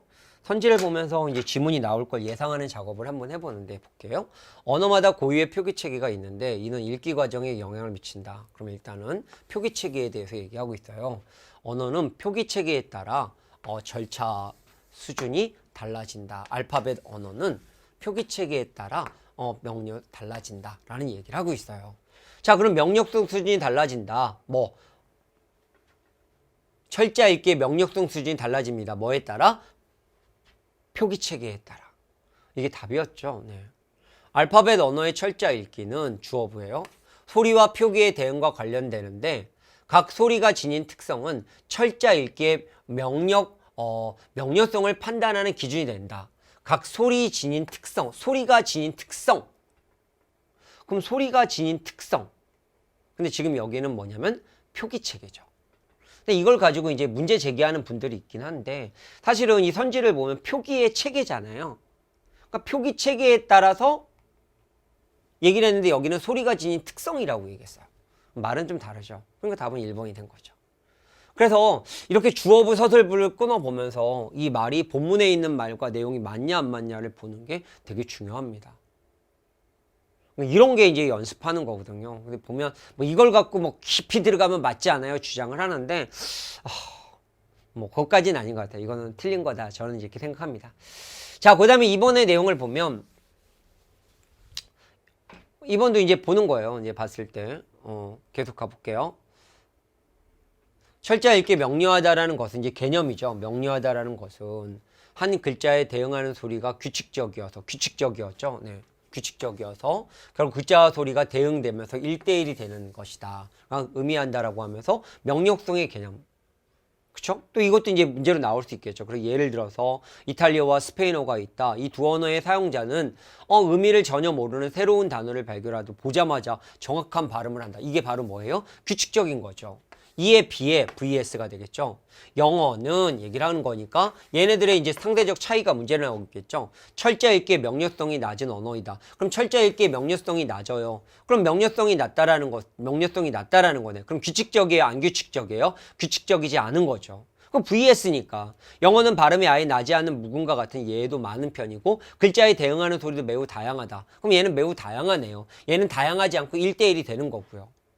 그럼 얘네들의 VS가 문제로 나오지 않을까요? 그럼 문제로 나온 걸 보니까 영어 사용자는 무의미한 단어를 읽을 때 좌방문 뒤에 나와 있으니까 이탈리아는 소리와 글자의 내용이 규칙적이어서 맞죠? 낯선 단어를 발음할 영어에 비해 철자 읽기 명료성이 높다. 얘기한 거잖아요. VS. 그럼 VS가 이렇게 선지로 나온 거죠. 우리가 지문을 갖고 문제를 예상한다. 그 지문을 갖고 문제를 예상했는데 그게 이렇게 딱 나온 거죠. 그럼 만약에 나중에 문제를 풀다가 선지를 봤는데 내가 아까 예상하지 못한 게 있다면 와 이게 개념이었네. 와 비교였네. 문단의 중심 내용이었는데 근데 내가 줄을 못 쳤네. 아 이게 이렇게 연결되는 건데. 그래서 지문에서 선지 예상, 선지가 어떻게 지문이 변형되는 걸 계속 핑퐁 작업하면서 바라보는 연습을 해야지 능력이 만들어지고 시간이 단축되는 거죠. 이 연습 훈련을 많이 해야 돼요. 네. 그냥 문제 풀고 왜 틀렸지? 아마 이건 안 바뀌어요. 네. 왜 안 바뀌냐? 수학과 동일해요. 수학 문제 풀고 해설지 보고 아 맞아. 능력 만들기 똑같다고요. 그리고 국어가 안 어울리는 이유는 딱 찍고 해설지 보면 아 맞을 수 있을 것 같은데 안 되는 거죠. 뭐 그런 거라고 보시면 돼요. 자, 그 다음에 볼까요? 이제 그 다음 달러 갔어요. 한편 알파벳 언어를 읽을 때 사용하는 알파벳 언어에 읽을 때 사용하는 뇌의 부위는 뇌의 부위 얘기하죠. 유사하지만 그럼 또 차이점이 있겠네요. 뇌의 부위에 의존하는 방식에는 차이가 있다. 그 의존하는 방식의 차이 이게 포인트군요. 영어 이탈리아를 읽는 사람은 동일하게 좌반구 읽기 네트워크를 좌반구 읽기는 좌반구네요. 하지만 또 차이점이 있어요. 무의미한 단어를 읽을 때 영어를 읽는 사람은 암기된 단어의 인출과 영어를 읽는 사람 암기를 읽는 인출과 연관된 뇌 부분에 더 의존하는 반면 그럼 뇌에다가 더 의존하는 거죠. vs 이탈리아 사람들은 음운 처리에 관련된 뇌 부위 음운 처리에 관련된 뇌 부위에 더 한다 얘기를 하는 거죠. 여기 단어의 인출과 연관된 뇌 부위 그럼 여기서 얘기하고 있는 음운 처리에 대한 연관 뇌 부위 그럼 차이점이죠. 왜냐하면 무의미한 단어를 읽을 때 이탈리아어 읽는 사람들은 규칙적인 음운 처리 규칙적이라고 했잖아요.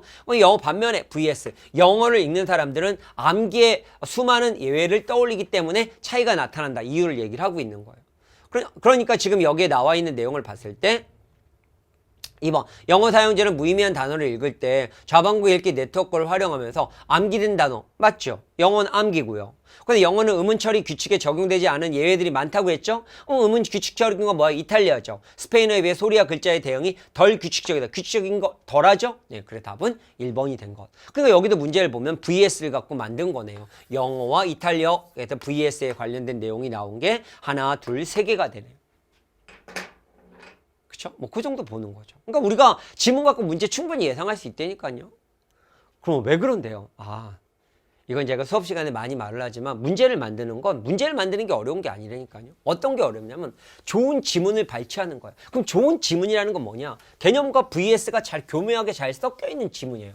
그러면 수능을 문제를 만드는 분들이 그런 것들을 갖다 쓰기 시작했어요. 그러다 보니까 지금 문제들이 다 그런 형태로 거론이 되고 있고 선지도 대체적으로 길어지고 있는 거예요. 그리고 읽기 능력이 부담스러운 분들, 선지를 정확하게 보지 못하는 분들은 계속 알면서도 시간이 가거나 틀리는 경우가 발생하는 거다 이렇게 보시면 되겠습니다. 자, 고전은 이제 공부를 조금 하셔야 되죠. 네. 근데 이건 뭐 워낙 유명한 작품들이니까 반중의 좋은감 이것만 딱 봐도 뭐 효에 관련된 내용이잖아요.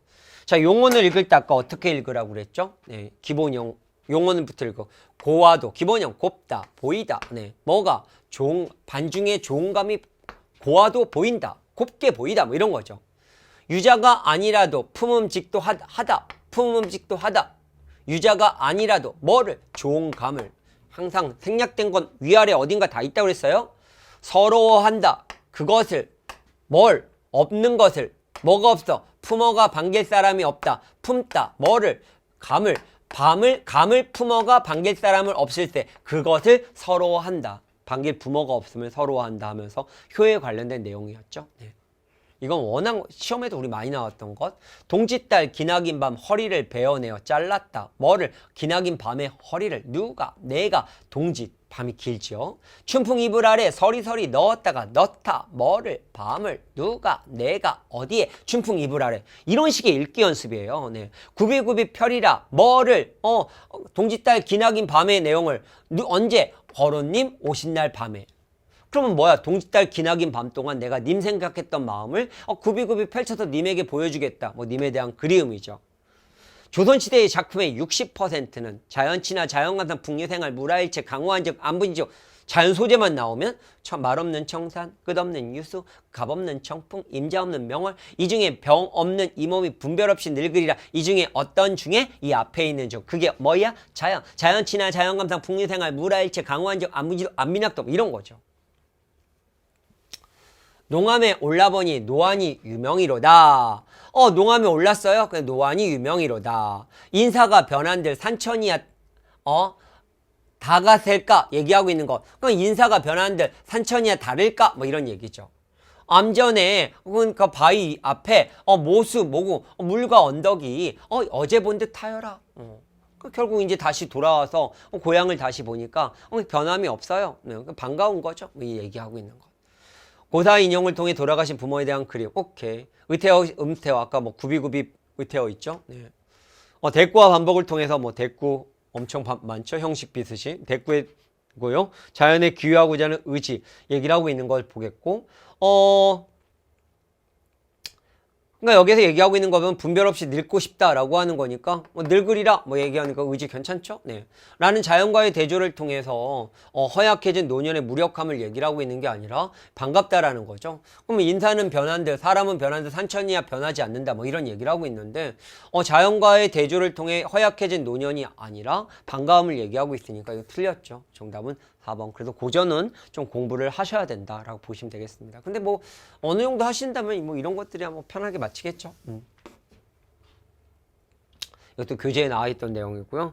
권태잖아요. 네. 수필은요 문제가 나오는 게 두 개뿐이 없어요. 네. 뭐가 나오냐면 주제랑 주제를 전개하는 방식. 그래 문제 풀다가 답이 안 보이면 항상 왜 썼어? 뭘 얘기하려고 왜 썼어? 뭘 설명하려고 뭐 이런 얘기예요. 자 여기서 맨 마지막에 보면 소가의 체구가 크면 클수록 그의 권태도 크고 슬프다. 나는 소 앞에 누워서 세균같이 사소한 고독을 겸허하면서도 나도 사색의 만추는 가능할는지 불가능한지 몰래 좀 생각해 본다라는 얘기를 하고 있습니다. 결국 여기 소를 보면서 자기가 생각하고 있는 거잖아요. 권태에 대해서. 네, 그 답은 1번이 되겠습니다. 그리고 수필은요 항상 주제와 주제를 전개하는 방식이 나오기 때문에 제목 보고요. 항상 제목 보면서 화제어 보고요. 왜 썼어? 왜 이렇게 물어보면 답은 나와요. 뭐 이것도 훈련이죠. 어차피 능력이니까. 이제 한자 성어는 이제 문제 나오는 형태가 거의 정형화가 된 것 같아요. 그래서 어떤 여기에 문학 작품이 나오거나 아니면 비문학이 나오거나 뭐 그것에서 나오는 한자 성어가 되는 거니까 여기 나오는 것을 보면 속수무책에 해당하는 내용입니다. 답은 2번이 되겠죠. 이건 작품을 해석을 한 분들은 좀 편하게 맞췄을 거고 해석하지 못한 분은 좀 어렵게 나왔을 거고요. 그래서 여기 한자 성어가 봤을 때 그렇게 어려운 단어들이 아니라 기본적인 한자 성어가 나오죠. 그래서 올해는 한자 성어에서 조금 어려운 것들을 싹 빼버리면서 좀 쉽게 공부할 수 있게끔 드릴 거예요. 그래서 아마 공부량이 확 줄 겁니다. 그래서 제가 이제 마지막에 말씀드리겠지만 공부하는 방식을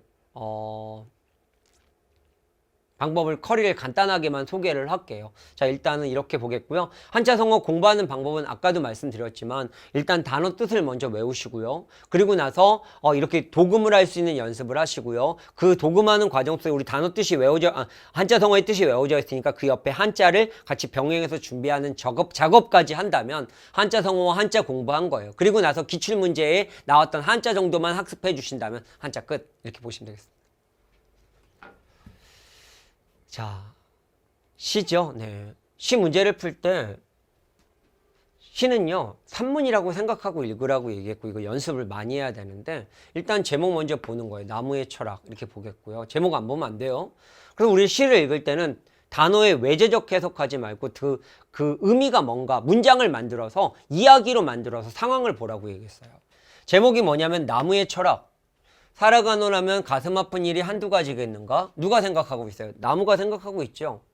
깊은 곳에 뿌리를 감추고 흔들리지 않는 자기를 사는 나무처럼 그걸 사는 거다라는 얘기라. 이건 나무가 아니고 살아간다면 되게 아프다 뭐 이런 얘기고 깊은 곳에 뿌리를 감추고 흔들리지 않는 자기 사는 나무처럼 그걸 그렇게 사는 거다. 그걸 사는 거다. 뭘 사요? 살아가면 아픈 일 한두 가지 그걸 마음속에 품고 사는 것이다. 봄, 여름, 가을, 긴 겨울 높은 곳으로 보다 높은 곳으로 쉼 없이 한결같이 사노라면 가슴 상하는 일이 어디 한두 가지겠는가? 뭐 어렵지 않죠? 네. 현대문학은 그래서 어렵지 않아요. 그래서 선지를 볼 때 우리는 있어 없어만 보면 돼요. 물어보고 답하는 거.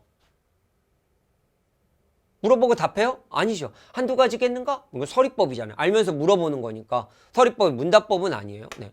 반어적. 한두 가지 얘기하고 있는 거 보면 이건 서리법이에요. 네, 반어법 아니죠. 네. 사물을 의인화요. 의인화는 있어요. 나무의 철학이니까 나무가 철학을 해? 뭐 의인화하여 현실을 목가적이라고 하는 건 자연 속에서 자연 친화적인 삶을 사는 자세 뭐 이런 게 목가적인데 그럼 목가적인 내용은 아니죠. 서리적 표현, 서리법 있어? 네. 알면서 물어보는 말. 깨달음 있어요? 네. 강조하고 있다. 그치. 산호라면 가슴 상하니 한두 가지가 아니다. 이걸 깨달은 거니까 나무를 보면서 얘기를 한 거죠. 정답은 4번이 됐다. 그래서 현대시 같은 경우는 감상하는 방법, 뭐 작품을 외울 필요까지는 없죠. 왜냐면 현대시는요, 그냥 풀이 능력을 갖고 물어보는 거지 그 단어의 세부적인 단어 뜻을 갖고 물어보는 문제가 안 나오잖아요. 문제는 두 가지예요. 식구의 의미 파악 또는 이렇게 표현상의 특징. 그래서 표현상의 특징을 좀 체계적으로 연습해서 채워하는 방법을 알고요. 그 다음에 두 번째 얘기하는 건 이 작품을 완성된 문장으로 이야기처럼 보는 힘만 만들면 돼요. 그러니까 이거는 많은 시간을 투자하지 않아도 돼요. 물론 좀 잘 안 되는 분은 좀 하시긴 하셔야 되지만. 그래도 이거는 뭐 작품을 외울 필요는 없는 형태로 이제 변한 겁니다. 그러니까 옛날처럼 막 작품을 때려 풀고 막 때려서 암기하고 이러진 않아도 돼요. 이제 정해진 겁니다. 자, 기억에 들어갈 말로 가장 적절한 걸 볼까요? 띠리리 문제는 두 개 중에 하나예요. 문단의 중심 내용을 물어보거나 아니 문맥의 앞뒤를 보는 거거든요. 한민족이 지닌 문화재는 그 민족 나름의 역사의 누적일 뿐이 아니라 그 누적된 민족사의 정수로서 혼의 상징이니 진실로 살아있는 민족적 신상은 이를 두고 달리 없을 것이다 라는 얘기를 하고 있는 거니까 문화재는 결국 뭐가 담겨있다? 한 민족의 역사의 누적이다 뿐 아니라 거기에 혼이 담겨있고 진실로 살아있는 민족적 신상은 이를 두고 얘기하고 있는 뭐 민족적 신상이다 뭐 이런 얘기를 하고 있는 절대적인 거죠. 자, 더구나 국보로 선정된 문화재는 우리 민족의 성욕과 정원의 결정으로 그 우수한 질과 희귀한 양에서 무비에 보호가 된 것이다. 그러므로 국보 문화재는 민족 전체의 것이요 민족을 결속하는 정신적 유대로서 민족의 힘의 원천이다. 그러니까 여기에서 얘기하고 있는 것을 뭐 보면 국보 문화재의 어떤 의미를 얘기하고 있습니다. 로마는 하루아침 만들어지지 않는다는 말도 그 과거 문화의 존귀함을 말하는 것이다. 사례를 드는 거죠. 네. 띠리리라는 말도 국보 문화재가 얼마로 힘 있는가가 밝힌 예증이 된다. 그러니까 지금 여기에서 얘기하고 있는 것을 보면 문화재의 어떤 가치, 힘 얘기를 한 거예요. 부르는 노래 이게 속담이긴 하지만 속담이라고 보긴 그러네요. 네. 지식은 나눌 수 있지만 아니죠. 사람은 겪어봐야 물은 아니죠. 그 무엇을 내놓는다 해도 셰익스피어는 바꾸지 않는다. 셰익스피어는 뭐라고 봐야 될까요? 그 나라의 어떤 민족, 문화라고 봐야 되겠죠. 네. 그러니까 가장 가까운 건 4번으로 봐야 되겠죠. 딱 맞아 떨어지는 말은 아니지만 하여튼 이런 말도 국보 문화재가 얼마나 그러니까 결국 여기에서 얘기한 이건 그 민족의 절대적이었다라는 것. 다시 말해서 역사다. 그 다음에 여기에 혼의 상징이다. 뭐 이런 것을 의미하는 거기 때문에 답은 4번이 된다. 이렇게 보시면 되겠습니다. 결국 뭘 물어본 거냐면 주제를 가지고 물어본 거죠. 그래서 항상 비문학에서는 왜 썼어? 뭘 얘기하려고? 왜 썼어? 뭘 얘기하려고? 이 사고를 만드는 연습이 정말 중요해요. 그럼 바로 보이는 거니까. 추론한 내용으로 적절하지 않은 것을 찾아라는 내용이 되겠습니다. 여기 지문이 좀 길게 나왔죠? 네. 지문이 긴 게 꼭 한두 개 정도는 이제 거론이 돼요. 이렇게. 자, 그럼 일단 한번 볼게요. 과학의 개념은 분류 개념, 비교 개념, 정령 개념으로 분류한다. 그러면 지금 이제 과학의 개념에 대해서 얘기를 하면서 이제 또 분류를 하는 거죠. 그래서 결국 분류가 되면 분류 개념, 비교 개념, 정량 개념 이렇게 나오겠죠. 그럼 여기 특징 뭐이야 그럼 vs 그럼 얘네들 주어부 서술부 갖고 장난치는 주어부에는 분류에 대한 개념어가 들어가고 여기는 사례가 들어와서 틀리게 만들 거거나 뭐 이렇게 도치시키거나 대우 형태로 만들거나 이런 장난을 쳐서 만드는 거예요. 볼까요? 식물학의 동물학의 종속 목처럼 분명한 경계를 가지고 대상을 분류하는 개념들이 분류 개념이다. 그럼 분류 개념에 대한 얘기를 하고 있죠.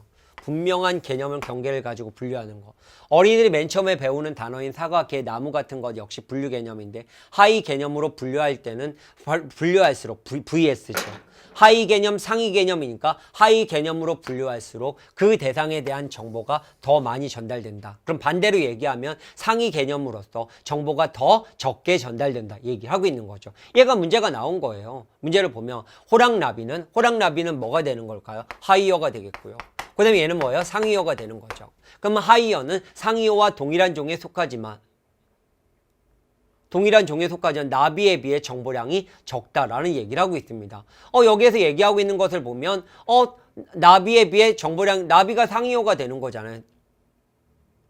그러면 여기에서 얘기하고 있는 것을 보면 하위 개념에 분류할수록 정보가 더 많다라고 얘기했는데 지금 여기에서 얘기하고 있는 것은 나비가 정보가 더 상위어가 정보가 많다라고 했으니까 틀린 거죠. 그러니까 똑같은 문제가 아니라 이렇게 돌려서 문제를 만들어낸 그런 개념의 문제였습니다. 그래서 답은 1번이 되겠네요.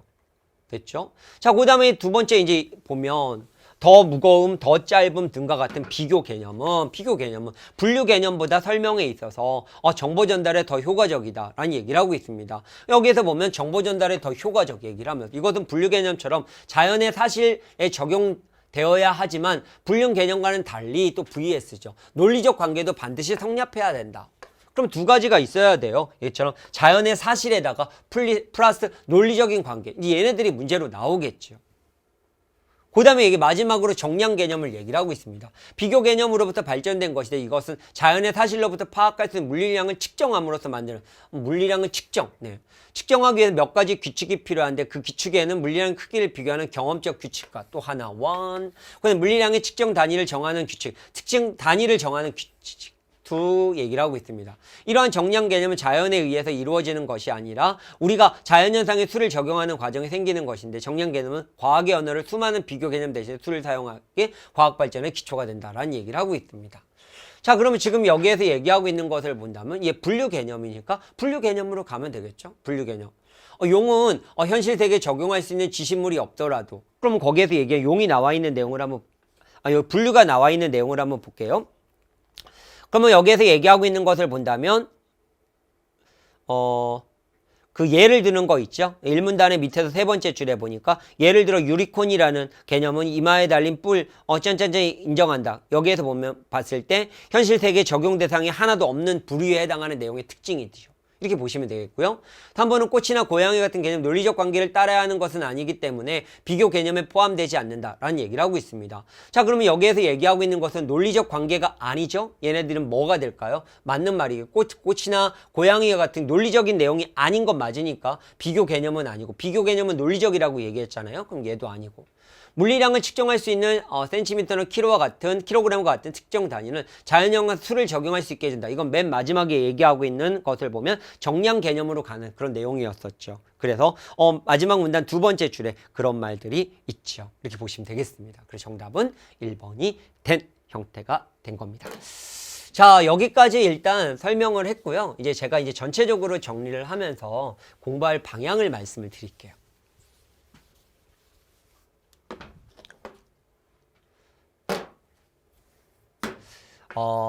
이제 앞으로 준비할 분들을 먼저 설명을 할게요. 국어는요, 공부량을 최대한 줄이려면요, 어떻게 공부하시냐면, 2달 동안, 3달 동안 집중학습을 필요로 해요. 근데 이게 보통 망하는 케이스들이 언제냐면, 마지막 달에 하는. 이게 이제 공부하는 방법이거든요. 마지막에 딱 공부하고 시험 보는 분들이 있어요.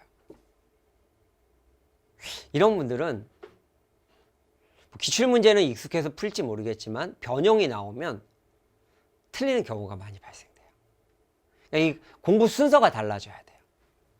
그래서 집중학습을 언제 하냐면 초반에 해야 됩니다.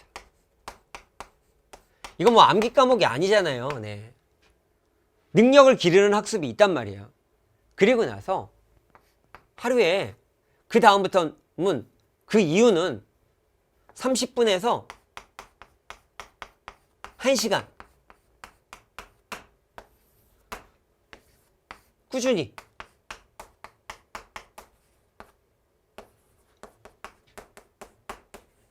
학습하면 돼요. 그러니까 이게 체화하는 과정이 좀 필요하거든요. 1시간도 너무 많아요. 30분만 해도 돼요. 네. 그러니까 이건 버리는 시간만 활용해도 충분한 거거든요. 그 과정에서 다 맞게 되고 안 틀리게 되는 건데 국어를 이거는 학습 능력을 만드는 과목을 마지막에 딱 공부하고 시험을 보니까 작년은 됐어요. 작년은 쉬웠으니까. 근데 올해 보니까 이제 변별력 있는 문제를 이제 내주기 시작했어요. 의도적으로 내는 거라고요. 지금 문제 패턴이.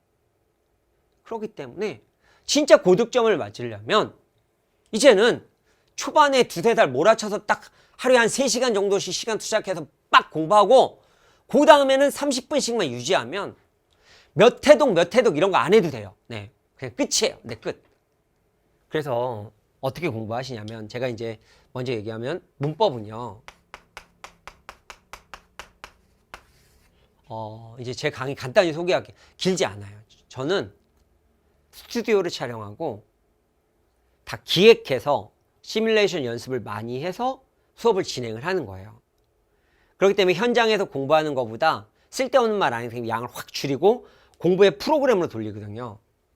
그래서 문법 같은 경우는 보통 한 50분 30강 정도 돼요. 32강, 33강 정도 돼요. 하루에 한 강씩만. 근데 이제 제가 커리큘럼 짜줄 거거든요. 60일 동안 공부하는 스케줄표를 짜주면 그대로만 따라오면 되는데, 거기에서 얘기하고 있는 것을 보면 딱 30강 정도 되고, 이걸 가면서 어떻게 되냐면 수업 듣고 문법 수업을 듣고 그 다음에 제가 이제 무한해독이라는 게 있어요.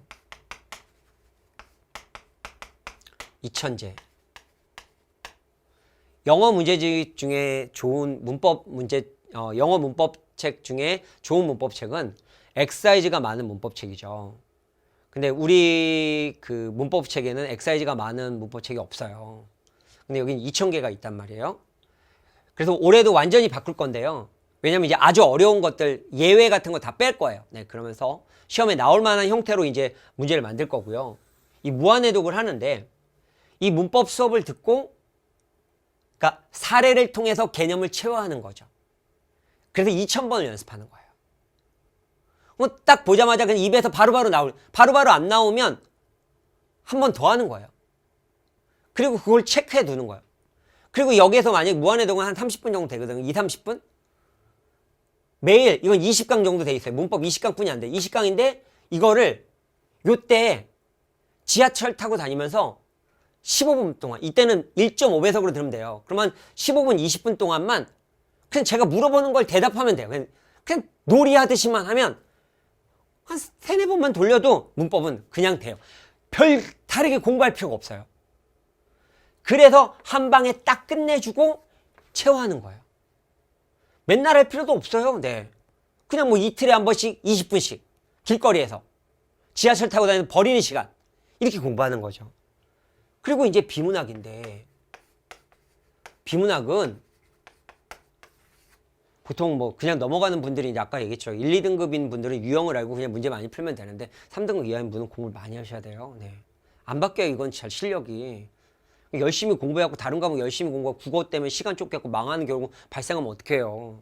그래서 그런 분들은 비문학에 대한 공부법들을 먼저 숙지한 다음에, 저 여기도 이제 시간 단축이라는 교재가 있어요. 그리고 이제 기출 문제도 있고요. 뭐 여기도 기출이 있지만 개념서에 뭐 여기까지 들어가는 거니까 이걸 가지고 이제 문제를 푸는 거예요. 이 기출 문제집까지 끝내는 게 2~3달이에요. 나머지는 30분이에요. 네. 하루에 3시간 정도씩만 투자하면 될 것 같고요. 그러면서 여기에 딱 하면서 시간 단축 문제고 이걸 갖고 활용하고 제가 오답 노트 활용하는 방법까지 알려드릴 테니까 이걸 가지고 또 반복적으로 연습하면 실전에서 엄청 편해질 거예요. 문학은 현대문학 같은 경우 이제 양을 확 줄일 수 있어요. 왜냐하면 얘는 감상하는 방법과 그 다음에 문제 푸는 스킬을 체화시키는 작업이 되는 거니까 이걸 하고 이건 조금씩만 연습하면 되겠고, 그 다음에 여기서 얘기한 고전 문학은 좀 학습이 진행이 돼야 되는 거니까 여기에서 수업을 학습을 하게 된다면 이게 이제 3개월이고 여기서부터 한 2, 30분만 투자하니까 후반부에 하면 쫓겨서 공부는 되지만 점수가 안 나오는데, 이렇게 공부해서 나가면 좀 어떤 변형의 어려운 문제가 나와도 어차피 지금 문제는 기본에서 변형이기 때문에 편하게 풀 수 있는 힘이 만들어지는 겁니다. 그래서 항상 제가 부탁드리고 싶은 것은 국어는 초반부에 몰아치고 그 다음 3개월 공부한 다음에는 완전히 다른 과목 하세요. 그리고 2, 30분간 유지하시는 그런 작업만 한다면, 저는 이제 그런 커리큘럼이거든요. 그럼 1회독에 끝나면 뭐 2회독, 3회독 이런 거 안 하셔도 돼요. 그렇게 준비하시면 편하게 볼 수 있다 이렇게 보시겠고, 이제 지방직을 준비하시는 분들에게 얘기할게요. 지방직 준비하시는 분도요, 이제 문제 나오는 유형의 형태가 거의 정해져 있어요. 그래서 제가 예언 모의고사를 했잖아요. 거기 1, 2강 정도를 한번, 강의를 안 보고 문제만 푸시는 분 계시는데 그러지 마시고 1, 2강 정도까지는 좀 보세요. 강의를. 문제를 먼저 풀고 강의를 보신 다음에 이런 포맷으로 봐야 되겠구나. 3강까지 보시는 게 좋겠어요. 3강까지. 그리고 나서 그 다음에 뭐 개인의 풀건 다 보건 상관없는데 이런 포맷으로 이렇게 정리해야 되겠구나 알고 공부하시면 좋겠고, 제가 매 강의마다 이렇게 정리하세요. 이렇게 정리하세요. 문제마다 20회 동안 이렇게 정리하세요. 이렇게 정리하세요. 이렇게 정리하세요. 말하니까 그대로 따라서 마지막 정리한다면 지방직 문제도 수월하게 문제 풀 수 있을 거다 이렇게 보시면 되겠습니다. 일단 국가직 보시느라고 고생 많이 하셨고요. 일단 합격하시길 기원하고요. 지방직 준비하시는 분들은 또 마무리 잘 하셔서 지방직도 합격하시고요. 둘 다 합격하시길 바랍니다. 그리고 처음 준비하시는 분들은 제가 지금 말했던 것처럼 초반에 개념학습 몰아치고 그 다음에 이제 나머지 2, 30분만 유지하면 공부 양이 확 준다. 이렇게 보시면 되겠습니다. 알겠죠? 여기까지 말씀드리겠습니다. 시험 보느라 고생하셨고 지방직 시험도 멋진 결과 만들어내시고 잘 보신 다음에 연락 주세요. 오늘은 여기까지. 감사합니다.